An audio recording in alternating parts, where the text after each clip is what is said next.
Hi guys, welcome to triple D talk. இன்னைக்கு நீங்க my hero academy season 7 episode number 1 full explanation video தான் பார்க்க போறீங்க. ஆக்சுவலா பாத்தீங்கன்னா எபிசோட் 2 வந்துருச்சு. பட் இருந்தாலும் சம் ஒர்க்ல இருந்ததுனால என்னால போட முடியல. ஸோ இன்னைக்கு நீங்க எபிசோட் 1 ஃபுல் எக்ஸ்பிளனேஷன் பாப்பீங்க. நாளைக்கு எபிசோட் 2 எக்ஸ்பிளனேஷன் பாப்பீங்க. இதுக்கு அப்புறத்துல இருந்து வாரம் சாட்டர்டே வரக்கூடிய எபிசோட உங்களுக்கு நான் சண்டேவே போட ட்ரை பண்றேன். ஸோ வீடியோக்குள்ள போறதுக்கு முன்னாடி நம்ம சேனலை சப்ஸ்கிரைப் பண்ணாம பார்த்துட்டு இருக்கீங்கன்னா மறக்காம சப்ஸ்கிரைப் பண்ணிட்டு அப்படியே பக்கத்துல இருக்க பெல் ஐகானை பிரஸ் பண்ணிட்டு அப்படியே ஆல் அண்ட் ஆப்ஷன் பண்ணிக்கோங்க. நான் போற வீடியோஸ் உங்களால ரெகுலரா பார்க்க முடியும். இப்போ வாங்க நம்ம வீடியோக்குள்ள போலாம். இந்த எபிசோடோட ஸ்டார்டிங்ல நமக்கு மிடோரியா யூஏ அகாடமில தான் இருக்காரு. அவர் தன்னோட க்ளோத்ஸ் எடுத்துட்டு காய போட வராரு. அப்பதான் அவரு இதுக்கு முன்னாடி நடந்த விஷயங்களை பத்தி யோசிக்கிறாரு. அதாவது என்னன்னா, இந்த இடத்துல ஆல் ஃபார் ஒன் அவரை தேடி வந்திருக்காரு. முக்கியமா அவரோட அந்த இடத்துல ஆல் ஃபார் ஒன் சண்டை போடணும் அப்படின்னு சொல்லிட்டு பாக்குறாரு. ஏன்னா அவர்கிட்ட தான் ஒன் ஃபார் ஆலோட பவர் இருக்கு. ஸோ அந்த ஒரு ரீசனால தான் அங்க இருக்கக்கூடிய மக்கள் எல்லாருமே ஆல் ஃபார் ஒன் அந்த இடத்த மிகப்பெரிய டிஸ்ட்ராக்ஷனே வர வச்சுட்டான். நீங்க லாஸ்ட் சீசன்ல பாத்துருப்பீங்க. ஸோ அதனால இவனை இங்க உள்ள விடாதீங்க அப்படின்ற மாதிரி மக்கள் எல்லாருமே இந்த இடத்துல சண்டை போடுறாங்க. சோ இது எல்லாத்தையுமே அவர் யோசிச்சு பார்த்துட்டு இருக்காரு. அப்ப என்ன ஆகுது, அந்த இடத்துல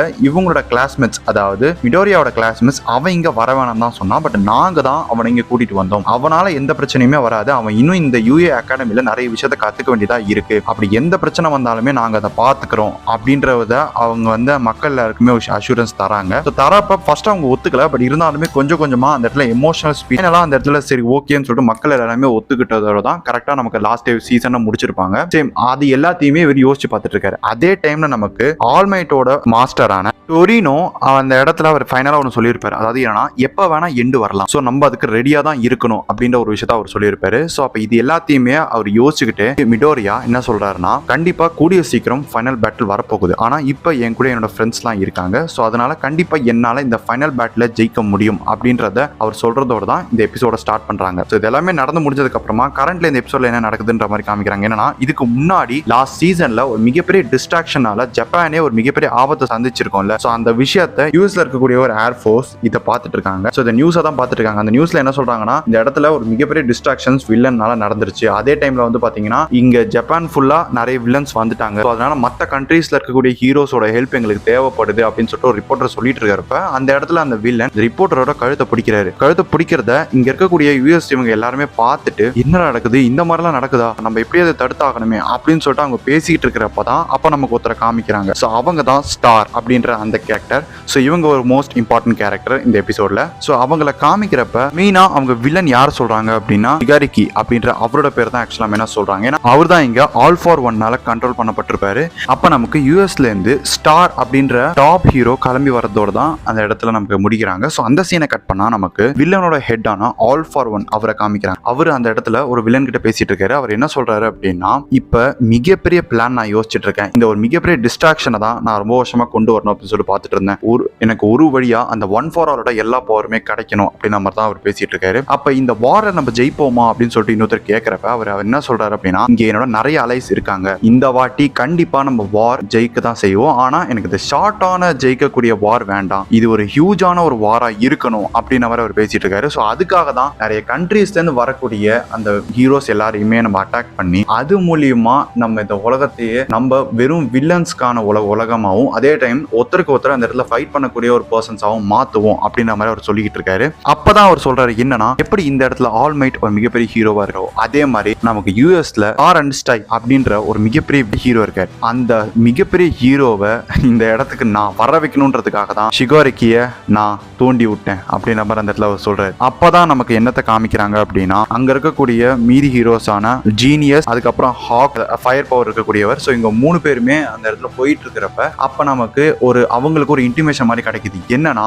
இங்க இருந்து 50 மீட்டர்ஸ்ல ஒரு மிகப்பெரிய பேட்டில் நடக்க போகுது அப்படின்ற மாதிரி கிடைக்குது. அப்பதான் அவங்க பாக்குறாங்க என்னன்னா, அங்க ஸ்டார் ஸ்கைல இருக்காங்க. ஆப்போசிட்ல பாத்தீங்கன்னா ஷிகோரக்கி இருக்காரு. ஸோ இந்த இடத்துல ஸ்டார், நான் உன்னை அட்டாக் பண்ணியே அவன் இந்த உலகத்துக்கு ஒன்னால ஆபத்து வர விட மாட்டேன் அப்ப சொல்றாங்க. அப்பதான் நம்ம காமிக்கிறாங்க என்னன்னா, இந்த இடத்துல ஸ்டார் வேற யாருமே இல்ல, ஆல்மைட்டோட ஒரு ஃபாலோவர், அதே மாதிரி பாத்தீங்கன்னா ஸ்டூடெண்ட் அந்த மாதிரி எடுத்துக்கலாம். ஏன்னா ஒரு டைம்ல ஆல்மைட் அவங்கள காப்பாத்திருப்பாங்க சின்ன வயசுல இருக்கும்போது. சோ அந்த ஒரு ரீசனால நான் ஆல்மைட் மாதிரி ஒரு மிகப்பெரிய ஹீரோவா தான் ஆகணும் அப்படின்ற மாதிரி தான் அவங்க சின்ன வயசுல இருந்தே அவங்களுக்கு ஒரு குறிக்கோளை வச்சுட்டு இருப்பாங்க. சோ அப்பேற்பட்டவங்க தான் இந்த இடத்துல நமக்கு இவங்களுக்கு எதிராக ஃபைட் பண்றாங்க அப்படின்ற ஒரு விஷயம் நமக்கு காமிக்கிறாங்க. சோ அப்போ ஷிகரக்கி ரொம்ப இம்ப்ரெசிங்கா இருக்கே, சோ கண்டிப்பா உன்னோட பவர் எனக்கு தேவையாச்சு அப்படின்னு சொல்லிட்டு அந்த இடத்துல அவர் பேசுறாரு. அப்பதான் இவங்களோட மொத்த பவர் என்னன்றதை காமிக்கிறாங்க. அந்த இடத்துல ஸ்டாரால இந்த இடத்துல 100 மீட்டர்ஸ்க்குள்ள இருக்கக்கூடிய என்ன ஒரு விஷயமா இருந்தாலுமே அவங்க என்ன சொல்றாங்க சொல்றாங்களோ அதுக்கேற்ற மாதிரி அதை மாற்ற முடியும். அந்த மாதிரி ஃபார் எக்ஸாம்பிள் என்ன சொல்லலாம்னா, ஏர்னா ஒருவேளை ஏரை ரொம்பவே ஸ்ட்ராங்கா மாற்றணும்னா அவங்களால மாற்ற முடியும். அங்க இருக்கக்கூடிய மேகத்தை தனக்கு அவங்க பயன்படுத்திக்கலாம் அப்படின்னா அந்த மாதிரி கூட அவங்க பயன்படுத்திக்கலாம். ஸோ அதுதான் அவங்களுக்கான பவரை காமிக்கிறாங்க. ஸோ அந்த இடத்துல ரொம்பவே ஃபோர்ஸ்ஃபுல்லா அவங்க அந்த ஏரை ஒரு வேக்யூம் மாதிரி மாற்றி ஷிகரக்கிய ஒரு வேக்யூம் மாதிரி இருக்கக்கூடிய ஒரு இடத்துல அடைச்சிடுறாங்க. ஸோ அடைச்சதுக்கு அப்புறமா தான் அவங்க ரொம்பவே ஃபோர்ஸ்ஃபுல்லா அந்த இடத்துல நமக்கு ஷிகரக்கியை தாக்குறாங்க.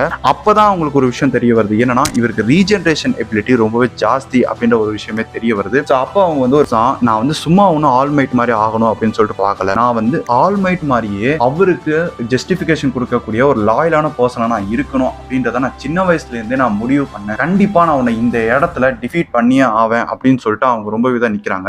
அதுல இருந்து அவர் ரொம்ப இம்ப்ரெஸ் ஆகிறாரு. அப்ப ஷிகரக்கி அவருக்குள்ள இருக்கக்கூடிய அதாவது அந்த உள்ளுணர்வு லைக் என்ன சொல்லலாம், அவருக்குள்ள 2 பேர் இருக்காங்க. ஸோ இந்த இடத்துல வந்து பாத்தீங்கன்னா ஷிகரக்கி அண்ட் ஆல் ஆஃப் ஒன் இவங்க 2 பேருமே இருக்காங்க. ஸோ இந்த 2 பேருமே இந்த விஷயத்தை கேட்டுட்டு நம்ம எப்படியாவது இந்த குவிக்னஸை எடுத்தே ஆகணும் அப்படின்னு சொல்லிட்டு அவங்க யோசிக்கிறாங்க. அப்ப ரொம்பவே ஃபோர்ஸ்ஃபுல்லா அந்த இடத்துல இவங்களுக்கு எதிராக ஃபைட் நடந்துகிட்டே இருக்கு. ஸோ அந்த ஃபைட்ல வந்து எப்படியாவது அந்த குவிக்னஸை நம்ம எடுக்கணும் அப்படின்னு சொல்லிட்டு பாக்குறாங்க. அப்படி இருந்துமே ரொம்பவே ஃபோர்ஸ்ஃபுல்லா அந்த ஃபைட் நடக்குது. அப்போ வந்து அவங்க ஃபைனலா என்ன பண்றாங்க அப்படின்னா, அந்த வேக்யூம்களை அடைச்சிருப்பாங்களா, அந்த அடைச்சதுக்கு அப்புறமா அங்க இருக்கக்கூடிய மீதி அந்த ஜெட் எல்லாத்தையுமே வச்சு ஒரு லேசர் மாதிரி அதை வர வச்சு அந்த லேசரை வச்சு இவர் அட்டாக் பண்றாங்க. அப்படி இருந்துமே அந்த இடத்துல இவர் ரீஜெனரேட் ஆகுறாரு. ஸோ அப்பதான் அவங்க புரிஞ்சுக்கிறாங்க, ஸோ நம்ம எவ்வளோ அட்டாக் பண்ணாலுமே இவர் ரீஜெனரேட் ஆவாரு. ஸோ முடிஞ்ச அளவுக்கு எவ்வளோ ஃபோர்ஸா இவர் மேல அந்த இடத்துல லேசரை இறக்க முடியுமோ அந்த அளவுக்கு இறக்கணும் அப்படின்றத புரிஞ்சுக்கிட்டு ஃபைனலா நமக்கு என்ன பண்றாங்க அப்படின்னா, நான் உன்னை டிஃபீட் பண்ணி ஆவேன் அப்படின்னு சொல்லிட்டு இருக்கக்கூடிய மீதி ஏர்ஃபோர்ஸ் ஷிப்லாம் இருக்கும்ல, ஸோ அதுல இருந்து வரக்கூடிய லேசர்ஸ் எல்லாத்தையுமே அவங்க தன்னோட கண்ட்ரோல்ல எடுத்தாங்க. ஒரு மிகப்பெரிய உருவமா ஏரை கண்ட்ரோல் பண்ணி மாறுறாங்க. ஸோ மாறினதுக்கு அப்புறமா அதை வச்சு ஒரே ஒரு ஸ்லாஷ் ரொம்ப ஃபோர்ஸ்ஃபுல்லா அவங்க கொடுக்குறாங்க. அந்த இடத்துல ஒட்டுமொத்த லேசருமே அவரை கொஞ்சம் கொஞ்சமா கருக்குற மாதிரி காமிக்கிறாங்க. அதோட தான் இந்த எபிசோட முடிச்சிருக்காங்க. எத்தனை பேர் இந்த எபிசோட பாத்தீங்க, உங்களுக்கு இந்த எபிசோட் பிடிச்சதா இல்லையான்றத கமெண்ட் செக்ஷன்ல கமெண்ட் பண்ணுங்க. இந்த வீடியோ உங்களுக்கு பிடிச்சதுன்னா லைக் பண்ணுங்க, ஷேர் பண்ணுங்க, மறக்காம நம்ம சேனலை சப்ஸ்கிரைப் பண்ணிட்டு அப்படியே பக்கத்துல இருக்க பெல் ஐகானை பிரஸ் பண்ணிட்டு அப்படியே ஆல் ஆப்ஷன் கிளிக் பண்ணிக்கோங்க. அப்போ நான் போடுற வீடியோஸ் உங்களால ரெகுலரா பார்க்க முடியும். உங்களை இன்னொரு சூப்பரான வீடியோல மீட் பண்றேன். Until then, bye from Triple T Talks.